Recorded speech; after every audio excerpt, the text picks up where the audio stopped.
आज कुंडमाळा या ठिकाणी पर्यटनाचा आनंद घेण्यासाठी पर्यटक खूप मोठ्या संख्येने कुंडमाळ्यावरती लोखंडी पुलावरती उभे होते।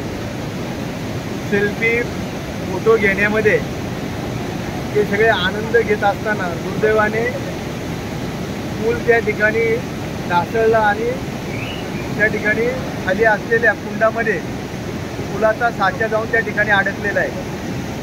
साधारणतः 50च्या आसपास पर्यटक त्यामध्ये पहिल्या टप्प्यामध्ये त्यात अडकल्याची भीती होती।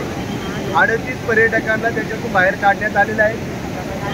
3 जणांचा मृत्यू आत्तापर्यंतच्या माहितीमध्ये त्या ठिकाणी झालेला आहे। त्यामध्ये एक लहान मुलाचा समावेश आहे। बाकी 38 जे आहे ते हॉस्पिटलमध्ये उपचार घेत आहेत। त्यातल्या 2 जणांची तब्येत गंभीर आहे। बाकीच्या सगळ्यांवर उपचार चालू आहे।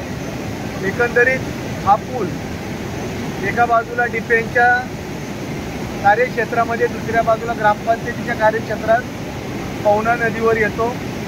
ह्या इंद्रायणी नदीवर येतो। या ठिकाणी हा निकृष्ट दर्जाचा पूल झाला म्हणून स्थानिक सगळ्या मंडळींनी सातत्याने पाठपुरावा केला होता। मागच्या वर्षी नवीन पुलाला देखील मंजुरी मिळालेली होती, परंतु सद्यस्थितीत दुसरा पूल असल्यामुळं नागरिक याच पुलावरून त्या ठिकाणी प्रवास करत होते।